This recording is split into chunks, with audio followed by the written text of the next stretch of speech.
We can cover. We're live, and things are happening. So, First, can I just express my condolences? And we'll get onto the hockey thing in a second. But Leonard Nimoy, the star of Star Trek, Mr. Spock, passed away at the age of 83. And I was always a big Trekkie, and he was one of the better, cooler characters. And I really liked him, so I was sad to hear that he passed away this morning. I mean, is there anybody? Well, I mean, this is far-fetched to say, but there's probably not many actors who are more closely tied to their characters than Nimoy is tied to Spock, and Shatner is tied to Kirk. Yeah. Kirk. So, yeah, I mean, Spock is definitely probably the most iconic. You could argue one of the most iconic science fiction characters of all time. Definitely. Especially for television. I mean, yeah. Obviously, the Star Wars group is pretty tied to that, Mark Hamill and all that, but for television, man.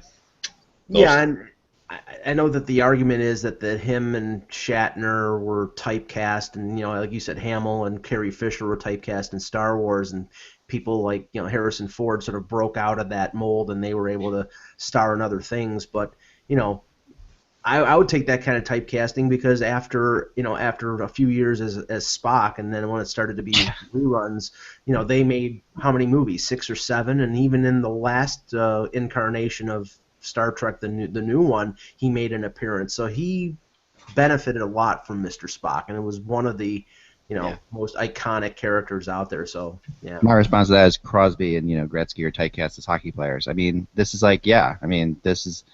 If to be so successful that you're typecast as something is something that you should actually.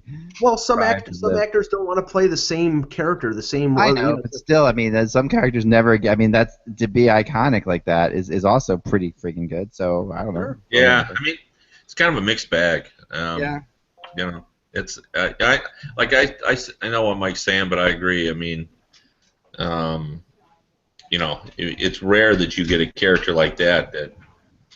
Nimoy is known for his character. So. I mean, and eventually, for sure, he went through his love and hate affair with it too. He went through times when he was anti against Spock, and then times he was embracing it, which I get. But I think that was pretty cool. All right, let's start in here. Okay. Hockey. I'm trying to figure out why my screens are mixed up. If you guys is just wrong on where this is wrong, everything's screwed up. I'll just buy time for 5 seconds here and say, 2 days ago I'm driving up to Toronto, and on the QEW, and the Leafs pull off the Winnick deal.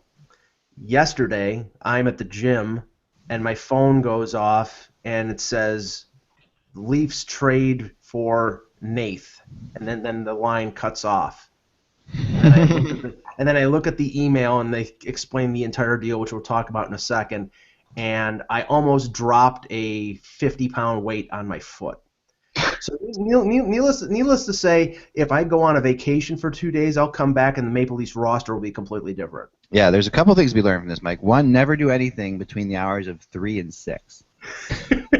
Around this time of year. That's what I've noticed. That always is the case. That this time of year, that's when things happen between 3 and 6, or 7 at the latest. But usually by 6, everything's down.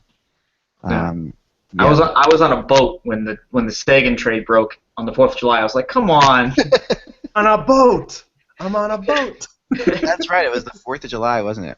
Yeah, right on the Charles River, right in Boston, and I was like, oh, I get to enjoy a nice day with my friends. It's been a busy season, and then that happens. I was like, all right, well, there goes my day. On a bleeping boat. Well, it's funny because the Parise and Suter signing happened on the 4th of July as well. Yeah. So that's just not nice to us, Americans, to do this. My favorite memory. This really dates me, but free agent signings were big, and when Scott Stevens signed an offer sheet, about 100 years ago. I was in the middle of a big poker game when they tracked me down a long time ago, and I was not. Needless to say, I did not go write that story. So. Damn it! I had a full house. Wow. Well, that's awesome. All right, let's begin. All right, so it's the 27th. It's Friday. What order are we doing here? We're gonna go Mike, Ty, Kevin, Josh. Kevin and Josh are always the cleanup. Kevin, Yep. that's third. Josh and I bet third and fourth. That's right, no matter what, usually. Sometimes God, second and third. If I'm the leadoff hitter, we're a pretty bad team because I'm slow as sin. Just call me Joey Bats. We just have you in there to get hit by pitches, Mike. That's it. There you go, Don Baylor. Hey, Hockey World, how you doing? It's Friday. This is our last show before the trade deadline, February 27th, 2015. I'm Michael Agello. I'm Ty Anderson. I'm Kevin Allen of USA Today. I'm Josh Rimmer. And I am Eklund, and you're watching the HockeyBuzzCast on HockeyBuzz.com. This is the podcast that comes to you even after the trade deadline, every Monday through Friday from 1 to 2 p.m. Eastern Time to discuss the goings-on in the hockey world. I've got some kind of fun things next week set up that I think we're going to actually have a system that's going to prove who's going to make the playoffs. That's going to be next week. We're going to go through that, but that's later. But for now, we are definitely in the midst of this. More trades happened yesterday. And right now, I'm chasing something which I may have to run for at some point briefly, and you guys will cover for me. The Kimmo Timonen situation has gotten more intriguing in the last half hour. The Flyers, originally it was said, and even Bruby said that Kolyakovo, whose name I hate to spell and was hoping would get sent away, was going to be sent to the Phantoms, and that to clear room for Kimmo Timonen to play on Saturday. The Flyers didn't do that. He's not on he wasn't placed on waivers. Kolyakovo is still with the team. So the Flyers have to make a trade to get Timonen in the lineup tomorrow. So either they have or maybe Timonen's, but from all accounts, Timonen keeps saying he's rip roaring ready to go. So either they're going to make a trade and I got this from a source who says it's possible Timonen's been traded, which is absolutely incredible. But because he hasn't played yet, but I guess not out of the realm of possibility because it's possible, I guess, that they gotten practice reports and stuff like that, which have been very positive. But something's up. So, Kevin, any thoughts on this situation? Wow. I mean, well, he's intriguing because he's got so much experience, and he's a guy that can play an offensive role, and he's good, defensively. The only problem is we haven't seen him play in a while, and when you're that age, that has to concern you. On the other hand, it's not a lot. It's, depending on what you paid, it wouldn't be a lot of risk. I can't imagine that the cost is going to be that high. Right. So, would someone take a chance? Yeah, maybe. I mean, David Clarkson's contract got traded, so anything is possible. Yeah, we have to leave it. Yeah, well, so. The thing is, Eck, is that this move is the perfect move for the cap-strapped team because Timonen's contract's only $2 million. Yeah, it's not that hard to move. It's not that big of a risk. If I was a team, I'm with you, Mike. If I was a team, I would take this chance. I would take this shot. And really, the only prominent defensemen out there of the rent-a-player group right now are Mahalik and Petrie. And after that, I think it drops off significantly. So, if a team rolls the dice and say, okay, we can get Timonen for $2 million, and if he doesn't work out, then he goes back on long-term injury and it doesn't factor in on our cap, then it's a low-risk move, and it makes sense for Philadelphia because they could recoup a draft pick, and they already have enough healthy defensemen. Based on the way they've played the last couple games, I'm not sure how likely they are in the playoff race, because if you're in the playoff race, you have to beat Carolina and you have to beat Toronto, who you lobbed 49 shots against. And that's the Flyers did everything but score last night. They played not a bad game, but it was just one of those nights. But I agree. They beat Nashville and Washington last weekend, and then lost to Carolina and Toronto. So when we were doing our picks on who they were going to beat, and we're still in the same spot we thought they would be when we were doing but they came about it in a weird way. Here's a I heard this yesterday, and I'm putting a little more credence to it now because of what's happened here. But I think Chicago's in on Kimmo Timonen, and I think that they have a ton of money to do things with. They could afford this risk. it's a $2 million risk. They can afford to take it because you're getting yourself a top player. Remember, I think that's I don't know. It seems possible. But what if I get anything in the middle of the show, I'll leave and get back to you guys as well. But today we're going to let's first talk about the trade, obviously. The Clarkson deal that goes down. And I want to maybe we'll start with Josh on this one because Josh, you had some thoughts on this trade. So Clarkson for Horton, and what was guys, definitely check out the Cranky Hockey Writers show before this because during that show Eric Duhatschek made it known that he knew for a fact that a Clarkson for Richards deal was discussed at length. So that's kind of interesting as well. So, but go ahead, Josh. What are your thoughts on this deal? Well, the deal, obviously, it gives Toronto cap relief. But here's the thing, guys. They have to spend to the cap. And there's been talk that maybe Toronto is not going to spend to the cap, and it makes you wonder why they did the deal altogether. If they're not going to spend to the cap, they can't get the cap relief. So that's one question I'd like to throw at Toronto. What are they going to do? And with Nonis, he's being praised here. I've heard people call him Houdini. I've heard people say that he was, is the best GM in the league. I think they even gave him a first star today on Hockey Central at noon. PJ Stockton. I mean, to be honest with you, it was Columbus that approached the Toronto Maple Leafs in this deal. They're the ones that orchestrated the whole deal. They're the one that contacted Nonis and said, look, we want to make this trade with you guys. Nonis didn't contact the Blue Jackets. So the Blue Jackets should be getting credit on this deal as well.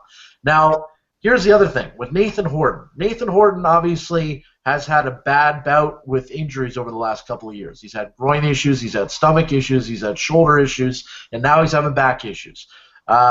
Nathan Horton has tried everything in his power to get back to playing. I know Nathan personally, and I know this whole situation over the last couple of years has really taken a toll on him. He's wanted to play. He hasn't actually been able to have an ordinary life. He wakes up in the morning. He can't get out of bed. He can't fall asleep at night. He said that he's like a zombie during the day. I mean, he's tried everything possible to get back to playing. He feels so guilty. He signed that deal with Columbus. He was looking forward to playing with the Blue Jackets. He hasn't played. He's played a handful of games with them because of injuries, and he feels terrible about the whole situation and really wanted to be a Blue Jacket in the worst way.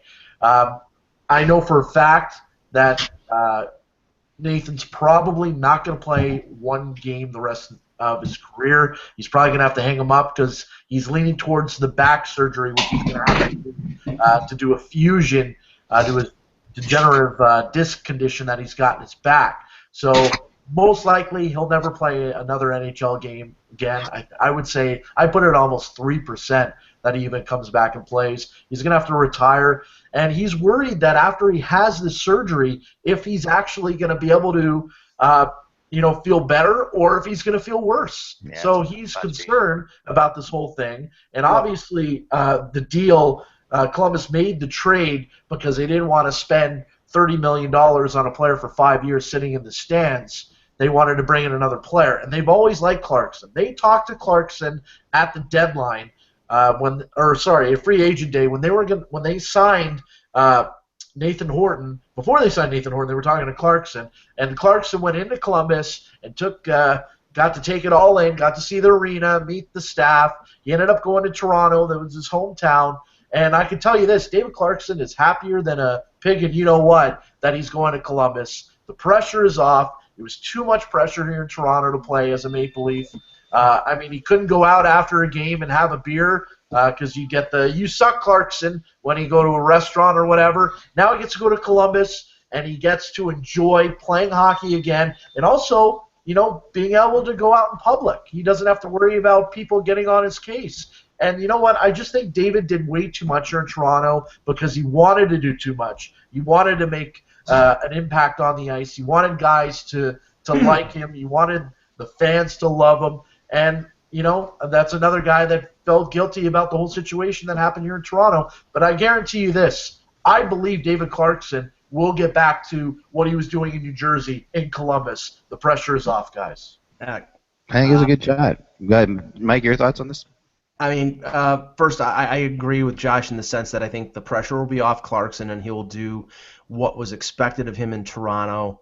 score 15, 20 goals possibly. I think he will do that. But this was the Leafs flexing their financial muscles to clear themselves of a contract that was clearly a mistake.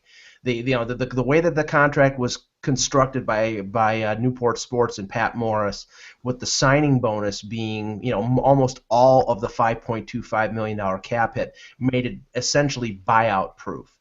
And only by the stars aligning and the fact that Horton's contract was not insured because of whether it was some sort of misappropriation by the Blue Jackets or just the fact that he was he came in with a shoulder injury. They couldn't insure him in the first year, and then by the time they tried to insure him at the beginning of the second year, he had the degenerative back issue diagnosed, and then they couldn't get him insured.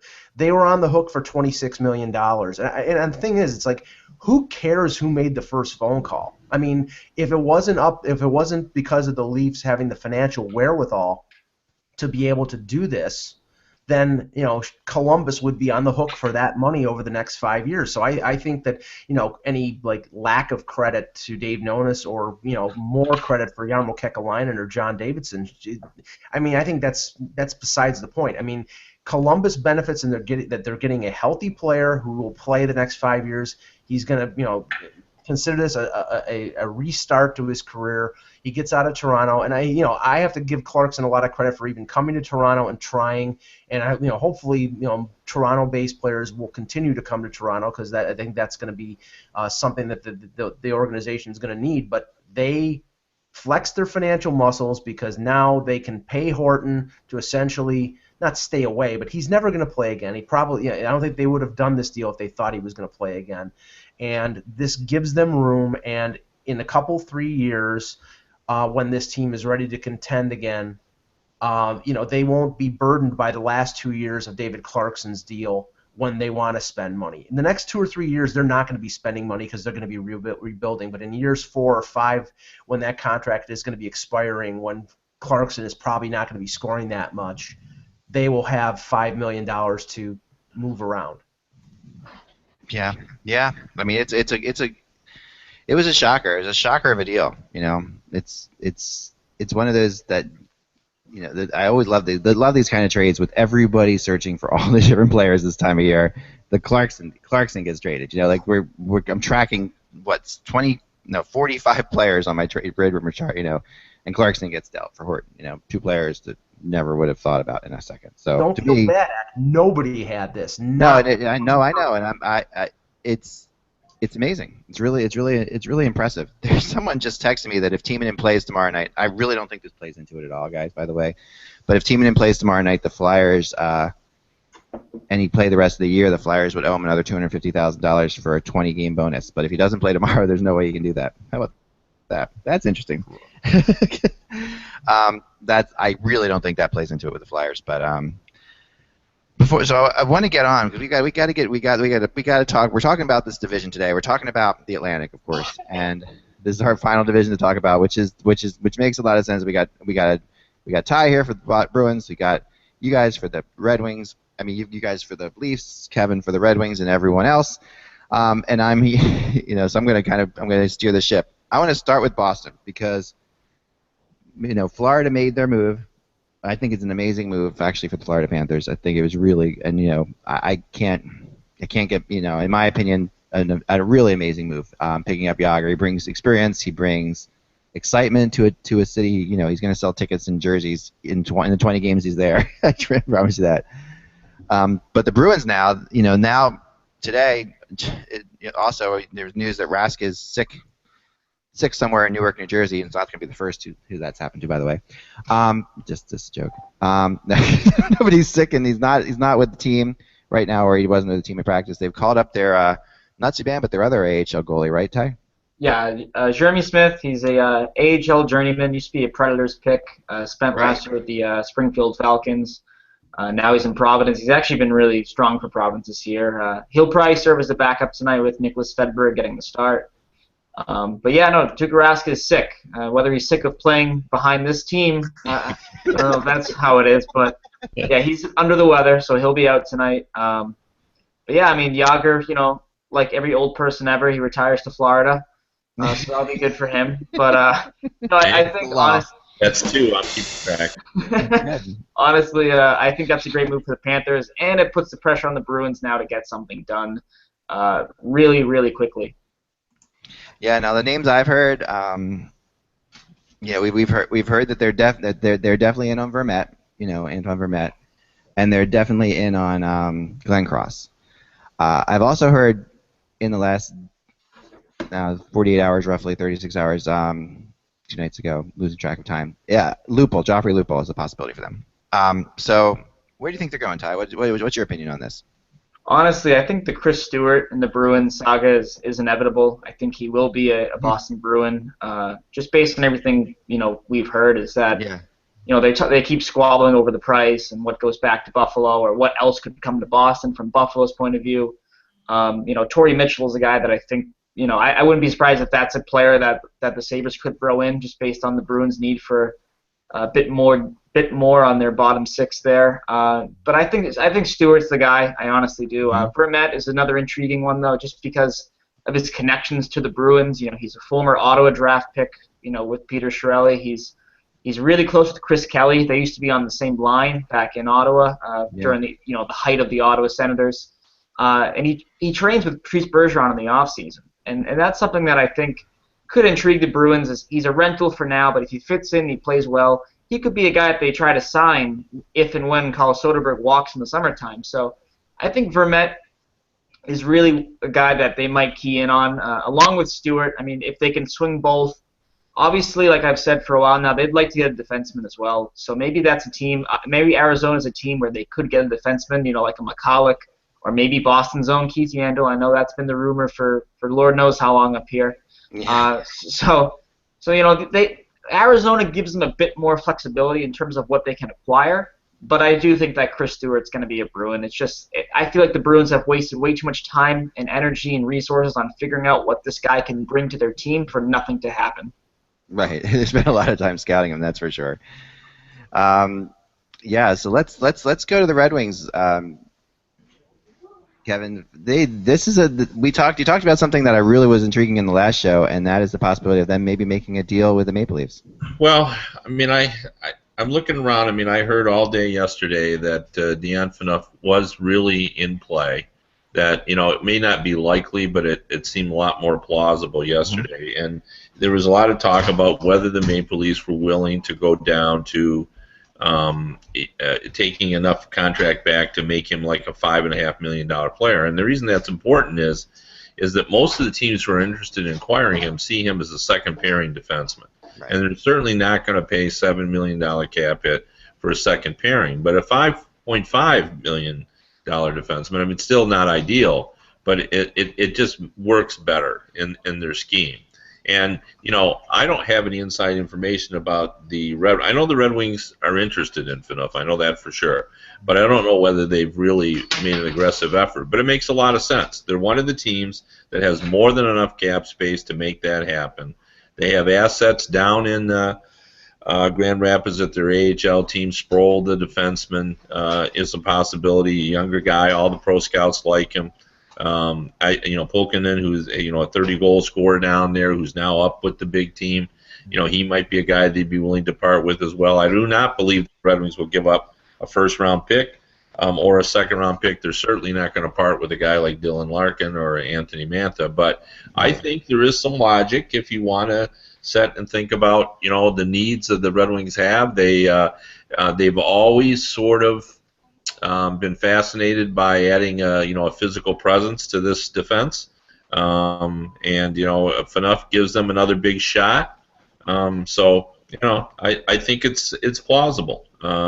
If they don't go after him, I think Mihailik is on their radar. But again, they think he's been overpriced. Mm-hmm. I don't think they would go beyond a third-round pick, to give him up. And they won't be looking at a forward unless something unexpected happened, but they really like their forward group. Right. This is another place that I think Kimmo Timonen would fit. I really think. But then again, I mean, Detroit. This would be a risky move, obviously, without seeing him play. It really wouldn't be because they don't. The cost is not great. Like they could do both. Like they could do enough and bring Timonen in, and I mean, they're a rich team. Right. The cap is not a problem. The cost is not great. If this were a 5th round pick or something of that nature, they could do Timonen and Phaneuf. I mean, they're capable of doing that. Well, I think and Dave Nonis continues to say, and I'm sure he'll continue to say this even up to Monday at 3 p.m., that they have options in terms of Phaneuf in the offseason of not having to take any money back to make a deal or having to retain any money to make a deal. I mean, I think that if strictly speaking Detroit here, I don't think the Leafs would take back a Stephen Weiss, a bad contract, but I think they would take back a Jakob Kindl, who I think he's in Grand Rapids right now, Kevin. If he's not, he's just been called up. But I think they would take a Jakob Kindl or somebody like that who's under contract for a couple more years at like $2.5 million. They would probably do that rather than take shave $1 million or $1.5 million off of a deal for 6 more years. But the Leafs are going to want to get probably not a 1st-round pick, but probably a 2nd-round pick and probably a good young prospect in a deal for Phaneuf. Otherwise, I think they'll wait till the summer and wait for a market to occur. And from what I've heard from some of the other insiders out there, it sounds like Detroit will sort of circle back to the Leafs if they can't get Petrie, if they can't get Mahalik, or if those prices are too much. But and to just say on Boston previously with Lupul. If Lupul is going to Boston, that would probably mean Krejci having to be put on long-term injury. And from what I read from Joe Haggerty, he indicated that they may not want to put Krejci on long-term injury because he could be back by late March. And based on the way the tight race in the Eastern Conference, the Bruins may need Krejci in the last couple weeks of the season to make the playoffs. Okay. Well, let me throw this in about Stewart yesterday because I had some discussions about Stewart. And, a lot of the pro scouts who have scouted him this season there's been real mixed reviews on him and a lot more negative than positive. They just found his level of play to be inconsistent. A lot of teams looked at him early. The Penguins looked at him as well. But I think he scored in his last game. If you look at his numbers, he's at 11 or 12 goals now. I mean, now all of a sudden he looks like, where he's always been, in that, 15, 18 goal range. And, let's not forget he's 220 pounds. He looks like a Bruin, right. To me. So I think Ty's assessment to me is right on the money. I think Vermette would be plan A. He's a better player, but he's more costly. And Stewart seems like a nice plan B. I think and the Bruins have to do something for sure. So is Vermette definitely a 1st-round draft pick? Well, that's what they want, and he's a really valuable player. But I just read, and this is will raise the ire of all the non-advanced stat people up there. But I just read, I think it was on TSN. But you read so much now, I forget now. But it pointed out that advanced stats say that he's not the offensive force that we believe him to be. I mean, clearly playing on the Coyotes, your numbers are going to be down a little bit this year because they're offensively challenged. But I think he would be a great contribution. He would make great contributions to the Boston team, and he fits right in there because they already got Bergeron, who's a great two-way player, and Vermette is a two-way player as well. And I think he's perfect for a Claude Julien team and system, and I think he'd give that team a spark. So if that's what the Bruins are really doing, if Vermette is plan A and Stewart is plan B, that makes a lot of sense.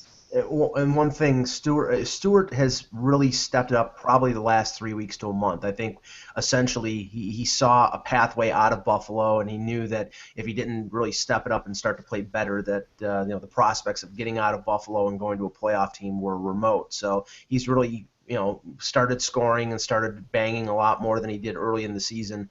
And they lost Gergensons and they lost Ennis in the game previous to the game last night against Vancouver. So he played first line ice time, and I think he had a goal and an assist, and was a force. So right now, and I know probably we'll move on to Buffalo, but Buffalo's going to move him. They're going to probably move Mitchell. If they can find a buyer for Andre Mazzaros, they're going to move him. And Sabre fans are pleading with Tim Murray to trade Michael Neuwirth, because right now Michael Neuwirth is poised to do the Martin Gerber routine in Toronto and screw the Sabres out of the 30th place. Yeah, because he's got a .950 save percentage right now, and literally there are people calling up the radio and sending texts or sending emails to Tim Murray saying, get this guy off the team. That's exciting. When it comes to the Bruins, good. Ty. Sources have said that they have put Krejci and Kevin Miller on long-term IR. That will free up $6.05 million in salary that they can add. But yeah, with the whole Krejci thing, it's very unlikely that he wants to sit out the rest of the regular season, especially if the Bruins are in a really tight race. He said on Tuesday morning that he'd like to be back in the lineup as soon as possible. So the Bruins could run into a problem here where they've put him on long-term IR, they freed up his money, but they acquire someone, and Krejci says, after 4 weeks, I'm back and I'm ready to play. They would have to hold him out of the lineup, and then you open up all sorts of doors here where the NHL can investigate and determine that you're holding a player out to circumvent the cap. And, Bettman was in town on Tuesday night, and he kind of talked about this, that the cap has to be followed, the rules have to be followed. They don't allow circumvention of any sort, which I think is a lie at this point, as we all kind of know. But well, anyway. We saw the Clarkson trade yesterday, so couldn't I? Yeah, exactly. So, that's something that, if after 4 weeks Krejci's ready to go, and the Bruins still have him on long-term IR, and they've added $4 million in salary, they're going to be, really sort of stuck in the mud there, and that's going to be a big problem for them. So, that's honestly one of the biggest problems that Chiarelli has encountered, besides the fact that everyone in the league knows that he needs to make a trade or he gets fired. So he's really not operating from any position of strength right now, and it's really killing the Bruins in the trade market. Yeah. Let's address that a little bit, though. I've seen this hint that this is cap circumvention in the Columbus-Toronto trade, but it's not even remotely that, and this is the reason. You can't just assume that Horton is never going to play again. Are the odds that he's not? Well, yeah. He's got a terrible injury, but you're not allowed to just say. They owe him the money. He could come back. I think there's a remote possibility that this isn't even remotely cap circumvention. It isn't cap circumvention, but at the same time, it's also very NBA of the NHL, and that's what bothers me about it. We've seen the same thing in the NBA for years, and it was something the NHL was always above. That I'm not saying. You know what I mean? It's not circumventing the cap, but it's not in the spirit of it either. You can't. The one. I only had one law class in college, but the one thing that that I did pick up from that is you can't just opine that he may not play. You don't. It doesn't work that way. He could come back. Josh, who knows a lot about it, listed it as 3%. Well, what if he has, I remember when Brian Berard, his career was over. He took the money and, he as a career-ending disability, and then shortly thereafter he talked to and got another specialist, and he came back. What if Horton has the surgery and his back's feeling better? And so I even see this. I know what you're saying. There are some areas where you think it is, but I don't think this is one of them. This is just an injured player, and they're taking a chance that he might not play. So that'll be good. But what would and Bill Daly came out. Josh, go ahead. Go ahead, Josh. Yeah, I was just going to say that the doctors told Nathan that if he has a surgery, his career is over, basically. That's basically. I agree. Yeah, but it doesn't matter. See, that doesn't matter. Yeah, it doesn't matter. Exactly. I agree. In this case, this is not cap circumvention. Because he hasn't had the surgery yet, and he still has a chance of coming back as well. So it's all Bill Daly came out this morning and said that this didn't represent, cap circumvention. But I wonder, and I pondered this when I heard these loophole to Boston rumors. You've got Boston with Mark Savard. You got Philadelphia with Chris Pronger. I think there would be some change in the rules if all of a sudden Toronto traded and took on Mark Savard's contract and traded with Philadelphia and took on Chris Pronger's contract. They would probably nip this sort of type of deal in the bud because it is a distinct advantage for a big market team to like acquire these players and create cap room for themselves. It would be sort of a circumvention of the cap, but maybe they did it with Kolzig, but I don't think Kolzig had that much term left on his deal. Yeah, and the Leafs were penalized a 4th-round pick for that. Oh, that's right. They were penalized because they were essentially purchasing a 4th-round pick by selling cap room, and the league penalized them the 4th-round pick that they got from Tampa Bay for that deal. This goes to something that really has to be discussed because this, and I've had this discussion before this time of year with you, Kevin, but it's like the concept here of the NHL used to step in and say that's not a hockey trade has gone away. Like there was a point at which that was I'm not losing my mind there, right? Like I seem to remember that happening, that you had to sort of justify it somehow that the trade had made some sort of sense for the NHL to approve it. Well, we've never had that. I mean, why do I remember that? I just remember this. You know, there was an issue used to be with money, the right. selling of players. I think that's what we're talking about. So, but anyway, I didn't mean to take us down this path, but no. It's definitely worth going down because. I think it was more when we didn't have the $925,000 cap regarding players being demoted, because there was the insinuation that teams would be trading players to other teams, and then those teams would send the player to the minors, like Wade Wren was sent down by the Rangers, and bury that money. And that was a way for a team to circumvent the cap because they could trade the player and hide that money in another organization if they agreed to do it. So that's not possible anymore because you can only bury $925,000 of a player's salary. Yeah, it's quite possible. All right, let's move to Tampa because Tampa is the pride of this division right now, probably. Arguably, I mean, well, Montreal's there as well, of course. I would say Montreal, yeah. Yeah, Montreal's the pride, right? And it's just completely symbolic of how Montreal doesn't get the respect that they should because they are up top there. I just said that, but let's start with Tampa. We know they want to get a defenseman. They are incredibly creative, as you pointed out in the last show, Kevin. And Yzerman's very good at making things happen. This is I've heard Petrie mentioned with them as well. It seems like that defense is where they're going to lean towards. They already have really. I mean, they already are kind of stacked. They can make a trade here. But Ty, any thoughts on Tampa? Yeah, I thought our own Michael Stewart had a good blog yesterday where he talked about James Wisniewski being a good fit for Tampa Bay, and I think that's a guy that if they could get him, I think that'd be a great get for them. Wisniewski, I even throw Timonen in that mix just because their power play has been really their downfall, and that's I think you need a good power play, especially when Ben Bishop is sort of regressing back to what he tends to be. He's not that 925, 930 guy he was last year. He's somewhere in the middle. I think he's a little bit better than the league average goaltender. His size obviously makes things difficult, but if you have a great power play, you can really sort of mask the fact that he's having a downward year.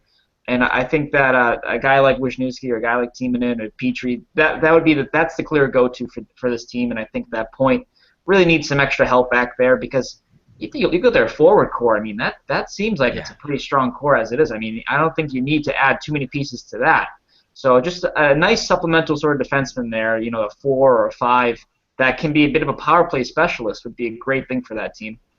That makes sense to me. And they are intriguing in the fact that you have, in my opinion, the two things that win in the playoffs are goaltending and power plays. Right? Those are you have to have good special teams. You have to have good goaltending, and those are the two areas where Tampa's not exactly. I mean, Tampa 5-on-5 is better than almost anyone, but that I agree. I mean, goaltending's been good, but not great. And the power play, it doesn't make any sense that it's not awesome, right? I mean, but they just. But it isn't, and sometimes that's just how power plays are, sometimes power plays are a totally different thing.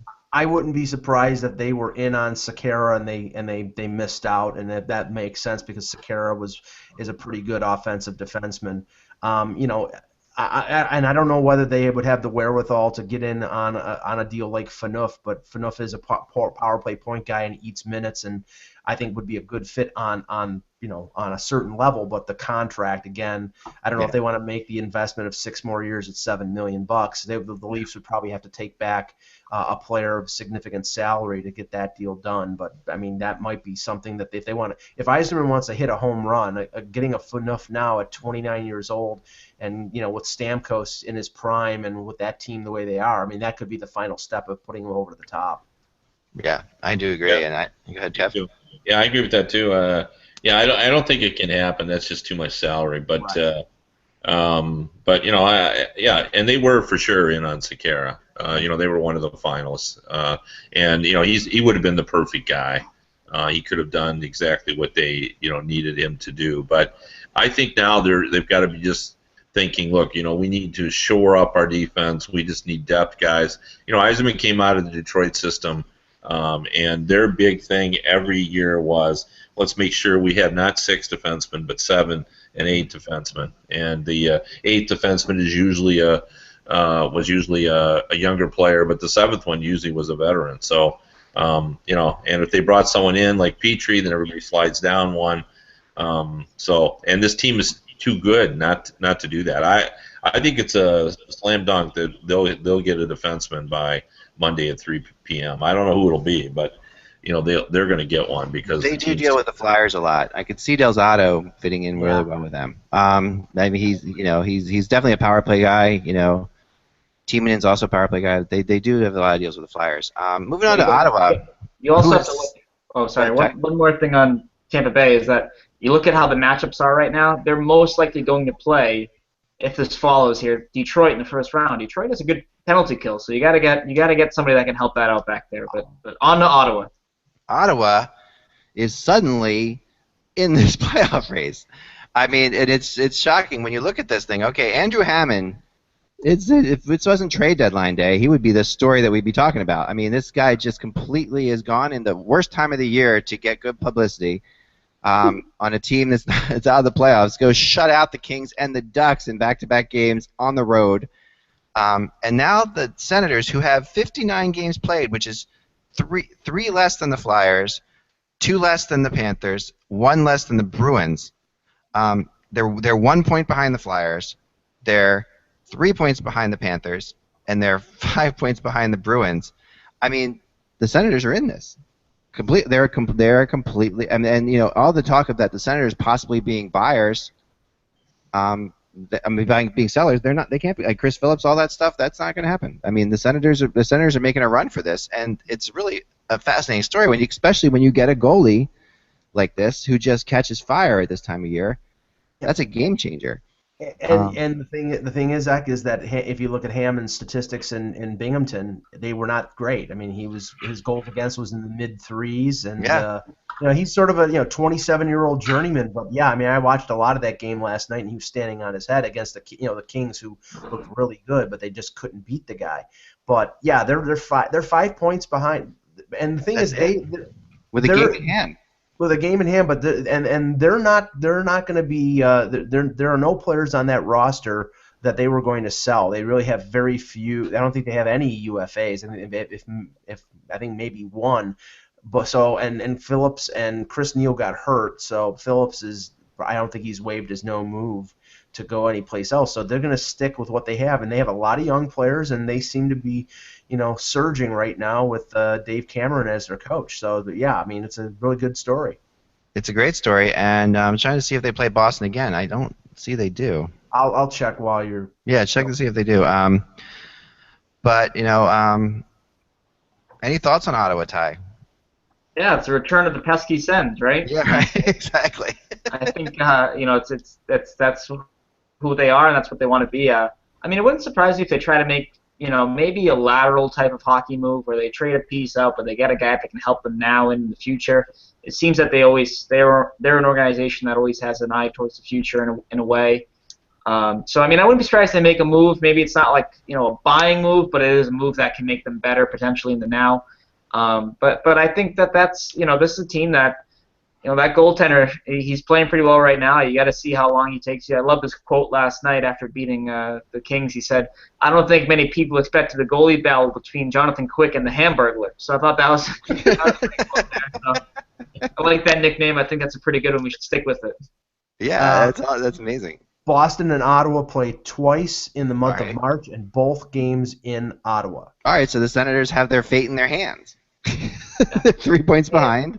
And, I'm sure by that time the Hamburglar will be out of the net and either Leonard or Craig Anderson will be back. Well, but, if they score. They'll ride this guy as far as he can take them. I mean, look at Rob Zepp. Rob Zepp played really good for a couple games, and then last night let in a couple bad goals against Toronto. So I think there's limitations there. But hey, as long as they stay in the race, I'm sure it's exciting for Senators fans. But this is a team. I mean, if Montreal is doing it offensively with mirrors, the Senators are really doing it offensively with mirrors. I mean, this is even a team that has less up front. I think their leading goal scorer is Mike Hoffman, and yeah. I think 21. I think it's 21 goals, and that nobody expected 21 goals out of Mike Hoffman. Are we ready for the Antoine Vermette return, Kevin?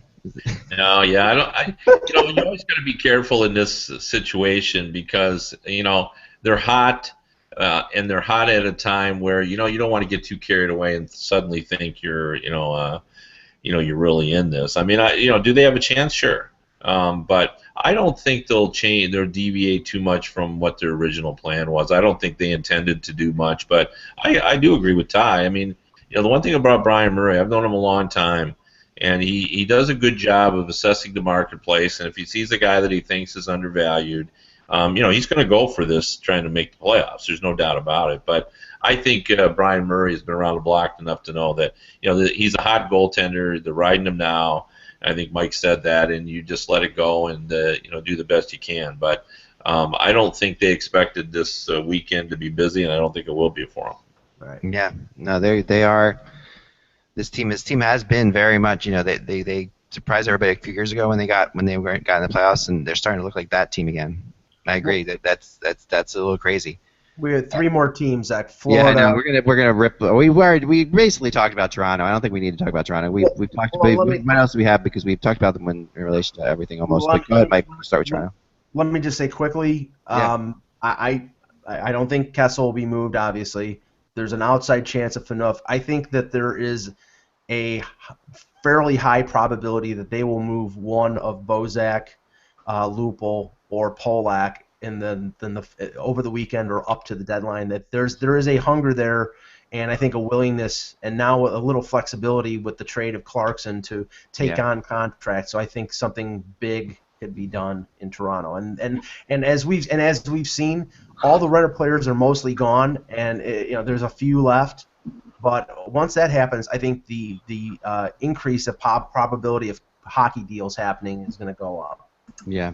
The only thing I've heard that's kind of interesting is one source of mine is convinced that the next player, he called me up this morning, he said the next player who moves out of Toronto is Kadri. You watch it. Kadri's going to go to Vancouver. That's what he said. So it's just one person. It's who knows, but he was convinced about this. So it's just kind of intriguing. And Kadri has sort of fallen off the radar about being moved. But perhaps because they like him, because they like him. But who knows what they're getting offered? So that's the question. True. That's true. It's a question. So and Montreal. Florida, we basically have talked about. I think we're good on them. Yeah. Kevin, is there anything else coming out of Florida? You think? I don't think so. Not based on what I was told by Dale Talon. I mean, he said he wanted to try to do something to give them, and I think they've made their move. They're not willing to move their their draft picks, and I think they've already moved too. But Kopechki probably will be traded. He's a playoff style guy. He's a big body. Yeah. So I think he'll get traded. Fleischman, everyone seems to believe that he's going to get dealt, but he's over $4 million on a cap hit, and he has not played well in a while. He has played better, I'm told, of late. So it'll be interesting to see, if he does indeed get moved. I guess he will, but I think there's risk there. There's a big risk there. Montreal, hate to give them the last bit here because they're always the team that seems like they could really do something crazy and surprise us because Bergevin's been that way. But he absolutely has. He's been a great GM and a fun GM to cover. And I still think they're looking for a defenseman. That's what I continually hear. And I've heard this is the one team that if someone told me that if Yandel goes somewhere, this is where it'll be. But I don't know. So if there could be a sort of a pull off there of something big, perhaps. Any thoughts on Montreal, Kev? Well, I think for sure they're gonna get both a forward and a defenseman. This is a team that's been. You start listing the most consistent teams in the NHL this season. Yeah. If it's not the top team, it's close to it. Yeah. They've gotten the job done all the way through, and I think they're worried about their depth on defense. And basically, the only reason we're not talking about them more is their offense hasn't been good enough. It's ranked near the bottom third. Goaltending and defense wins, and they've been very good in that regard. They're a good 5-on-5 team, but they're a decent 5-on-5 team. But they got to do something about their offense. This is all setting up towards my ultimate Stanley Cup final to cover, which would be Nashville and Montreal. Which completely I can't imagine a cooler Stanley Cup final to cover, but between those two, if those two were to meet. That's just my goal. I want to see that. I want to see that be the end of it. Because when you talk about consistency, Kevin, they're the two most consistent teams. Well, let me just ask, what do you think is more important for Montreal? I agree with Kevin that they're going to get both a forward and a defenseman, but to me, the addition of a scoring winger is a higher priority for them than a depth defenseman. I think but the way they play, I don't agree. I mean, you would logically say that definitely but they play a very specific. I've said that I think they have 2 second lines and 2 third lines on the Canadiens. Like they don't have a first or a fourth line. That's my feeling. They have 2 second lines and 2 thirds, and they really play a very specific kind of game. And I think they just like what they have up front. They made their one trade for a forward. Yeah. Defensively, they're hurting. They need help. I don't think that move was sort of like 6 of one, half a dozen of another. They moved out a smaller guy for a bigger guy. I think they need to get. I think Bergevin is going to make a move similar to like he made last year and getting a Vanek for a pick and a prospect. I mean, they worked out terribly. I mean, I think that skilled players are not the way to go with Michel Therrien. I think what when you look at the players they've moved out, the players that he relies on are not highly skilled players. I mean, Carey Price just went through a period where he gave up 11 goals in 10 games. Right. And it was still a struggle to win some of those games. Yeah, that's true. It's absolutely true. You got, they're playing well defensively, but they still have to get some goals. But beyond Vermette, who's the scorer? I mean, who's gonna come in and supplant somebody on their top? They can be in on Vermette. Yeah. But so far we've tried to give them to about 4 different teams. So. Nobody. I know. No, exactly. I mean, there's only one of him. So they've never covered Antoine Vermette this deeply before. We're in new territory.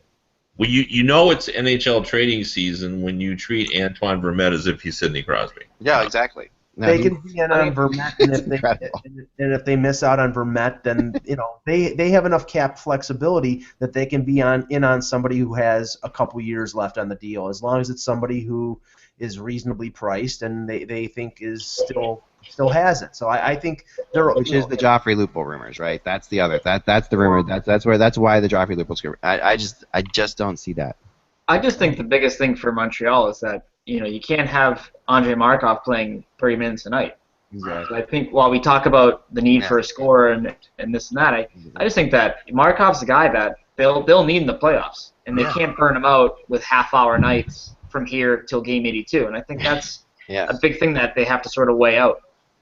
That's exactly. That's why I think they got to do both. Yeah, I think they at least have to. Yeah, they may have to do. They really do have to do both. But I just wonder. I wonder if they haven't already made their forward move. But we'll see. We'll see. Josh, what do you got news-wise? Well, nothing really to report except for the Calgary Flames announcing that Mark Giordano is out indefinitely. Will not play against the New York Islanders tonight. Brad Treliving, Treliving. Thank you. Says the team wants to make sure we're being diligent in terms of protocol on all medical side of things. Once we know where Mark's at, definitely we'll share that. So that's definitely not good news in Calgary. You look for Calgary now to be on the buyer's list for a defenseman. Yeah. Wow. Yeah. I see. I think that this marks the death knell of their playoff chances. I don't know whether they're close enough or they want to expend the assets to go out and get a defenseman to replace Giordano, especially with the prices right now. So I don't think they're going to do anything. All right, then. On to the trade lottery simulator. Trade Center lottery simulator. NHL lotteries, I don't know. I've slept like 3 hours and 3 nights, so combined. So I'm sorry if I'm babbling. My goal on this weekend is to get some sleep. After I see. That's not going to happen. Yeah, I know. After I see a prog rock concert. No, tonight, which I'm going to see with Russ Cohen. We're not. So no trade happening between 7:30 and 10 tonight. That's when I'm. So you'll be sleeping about halfway through supper's ready, right? Right, Ak? Yeah, if I get a call during that song and I see it on my phone, I'm gonna lose my mind. I will of course take it because it is my job, but I'm praying that nothing happens during that period of time. All right, so the lottery simulator running it. Oh, okay, we got to. I don't know if this team's won or not. Okay, here we go. This is crazy. Wow. The Philadelphia Flyers welcome Connor McDavid, orange and black. 6% chance of winning the lottery. Man, this is something. Most excitement in Philadelphia since Eric Lindros showed. That would definitely be the most excitement since Eric Lindros. Absolutely. And how the hell they'd fit him in the salary cap would be another story altogether. Yeah, well, they think they would find a buyer for Vinny Lecavalier. Yeah, they would have to do something. Well, hopefully this a lot of Flyers fans are very happy right now. So, all right, guys, that's all the time we have for today. We won't see you again until Monday. Monday at 11 a.m. We're going to start the show. I'm going to be joined by a special co-host in studio with me, and then Mike's going to be there. Ty's going to be joining us. Josh will be off doing other business. Kevin may or may not just say hi once in a while. We'll see how it plays out. But Kevin will probably be doing the USA Today chat, which goes on throughout the whole thing, because that is his main job, which makes sense. And we'll do our best we can. We'll have like 5 or 6. We have, I think, who else do we have coming in? Dan Petru, Bill Meltzer, Russ Cohen, Ty Anderson, Ryan Garner, myself, you, Matt Berry, and a special mystery guest. Yes, who will be with me in studio. So I'm building a little studio over there. I'm building the trade deadline central studio over there. It's pretty funny. You guys will like this. It's really goofy looking. So we're going to have a different set for this trade deadline. All right. Without the buzz, it is just hockey. Enjoy your weekend. Stay away from trading anything with anyone else. Talk to you soon.